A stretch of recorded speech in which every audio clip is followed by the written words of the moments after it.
Well, today on Focus Gaming News, we're pleased to welcome Christian Maglia, Chief Commercial Officer at Magellan Robotech. Christian, how are you? Thanks for joining us. How are things there? Hi, Joseph. Thank you very much for having me. Everything is fine. I believe you're in Italy at the moment. How are things there? Well, yes, I'm in Italy. Basically, just a few days before the lockdown, I was lucky enough to come back home to spend the weekend with the family, and then the lockdown started in Italy. So basically, I spent the last 4 months here. Never happened in the last 20 years. So it was very bad situation for the country, not just for the country, all over the world. We know what we are experiencing with the pandemic, but at the end of the day, spending 3 months with the family was for me very, very, very important. Good. So, well, tell me, you've gained a lot of experience in the industry over the years. Wirex, or Package TV, We Are Casino, Magellan Robotech. What do you enjoy most about working in the gaming industry? Well, honestly, for me to work in this industry is a privilege. A lot of people say that when you do what you like, basically you are not working for a single day. I joined the industry in the late 90s, beginning of 2000, and I started from London, from the UK. I was very young, and for me, living in London was already, I was so excited for whatever was around me at the time. And the industry is a very technological industry.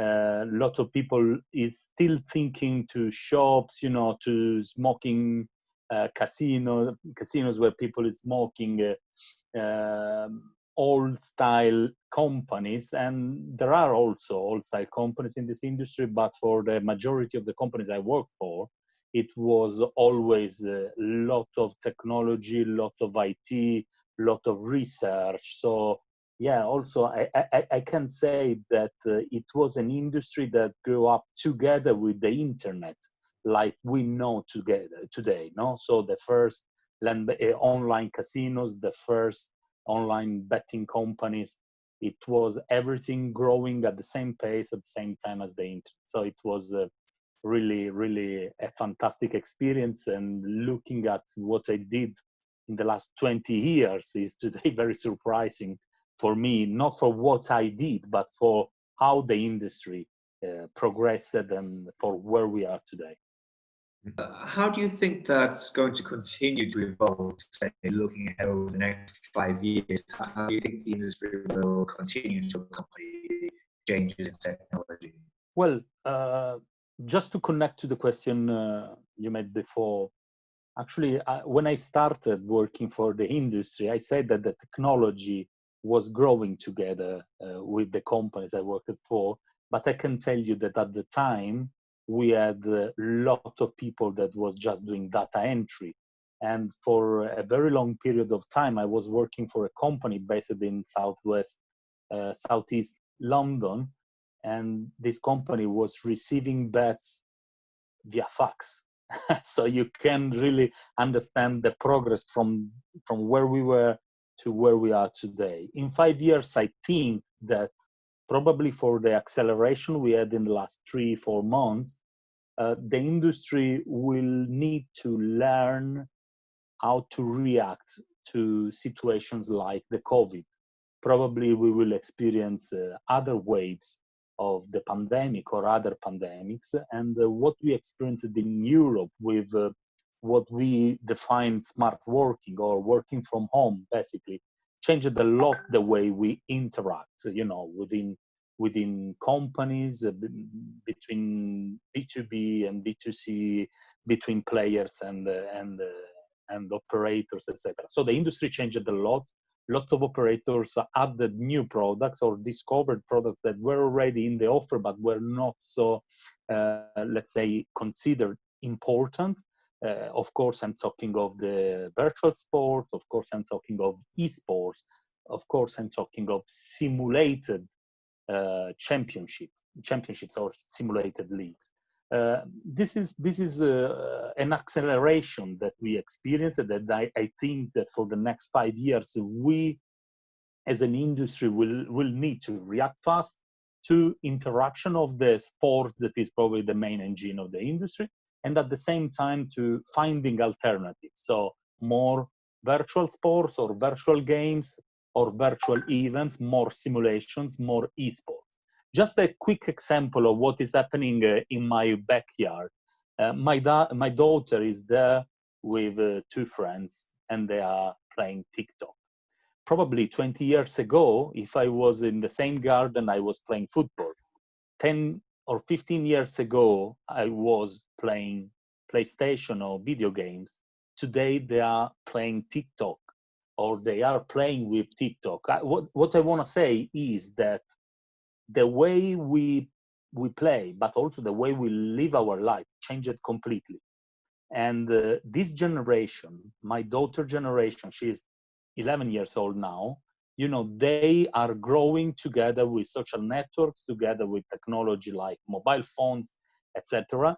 And for them, you know, will be crucial to, if they will need to interact with betting companies or gaming companies, you know, to have an interaction, to place bets or to interact or to be offered, you know, events that they know and that they understand. A lot of young people today are really not interested in real sport. You know, probably League of Legends, LOL, or Counter-Strike Global Offensive, or other video games that today are offered under eSports are not saying too much to people like you, like me, you know, to our generation.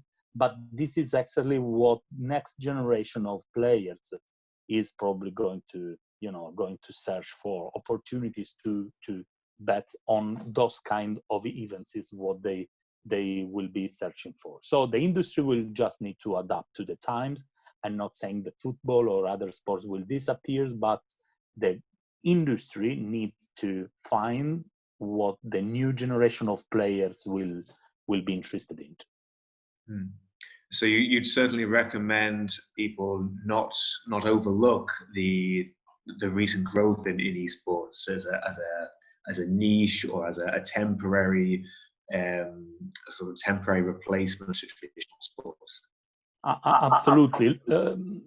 A couple of days ago, probably yesterday, if I don't remember, Hebbe, you know, the CEO of Every Matrix, published a very interesting graphic. I don't have it here. I cannot share your screen, but it was on LinkedIn, so maybe you can search it and add it later to the video. Basically, he published this graphic representing Every Matrix sports and esports turnover. And you can see in this graphic, like the sports went down and the esports was growing. But beginning from the first or the second week of June, the curve of the real sports turnover started to grow up again, but the esports are still there. This is very, very interesting because it means that real sports and esports, electronic sports, can live together, can stay together in the offer of the bookmakers. Let me say something about esports. It's unbelievable today, but when I look back at what they did in the past, you mentioned before Sportradar. When I worked at Sportradar in 2015, I signed a deal with the Italian SNAI, and SNAI was the first operator to launch esports in Italy. So to be able to launch esports in Italy, you know, it's very complicated market, a lot of interaction with the regulator, today ADM, and we had to work together to create this kind of environment that SNAI could offer to the player. At the time, probably the esports represented very, very small turnover, and probably even today still represented very, very small turnover. But what is important is that companies like SNAI are continuing investing in this. And just last day, I saw that one of the guys at SNAI that worked at the launch of esports a few years ago is today creating a TV channel or a website specialized in esports news, etc. And also a lot of poker players that I met at the time are today investing into eSports team.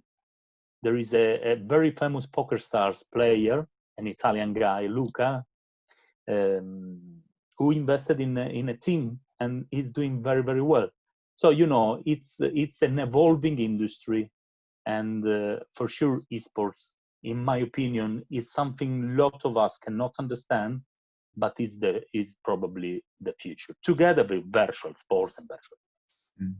And do you think it's something that's going to grow and appeal in across all markets internationally, or are there certain markets that are going to you would focus on first? Well, actually, I think that the esports probably are very, very strong in market, not so much in Europe, probably more in Asia, like Korea, maybe Japan, and in the US. Also in the UK, I remember a couple of years ago when the BBC started broadcasting one of the national finals of League of Legends. I remember that there was some chaos. It was transmitted by BBC Three, and one of the big operators in the UK was basically had some technical issues, so that the television was showing the results and the markets were still open. The offer was still available for the players, and they lost in a couple of hours a few million. So, you know, it's something that you need to offer properly, something that can grow up everywhere in the world, in my opinion, because everywhere in the world, you know, people is playing video games, and those titles we are talking about are titles that are, of course, the most played games.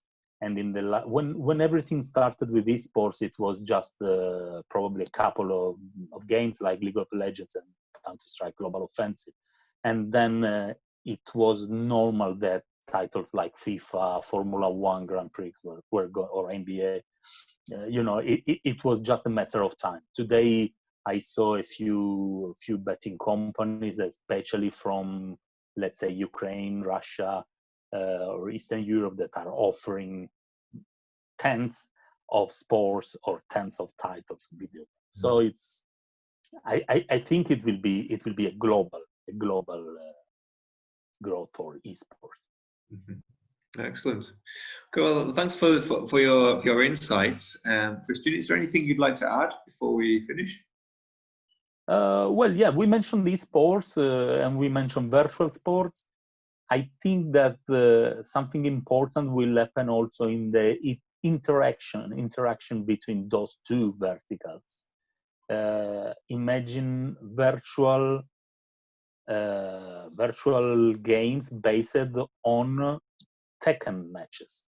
This is not esports, you know, could be pre-recorded matches that will be added into a virtual betting engine, and people can place bets on, you know, on those virtual events. Or could be really like FIFA or whatever football or whatever sport matches that are pre-recorded and then offered into a classic virtual football engine.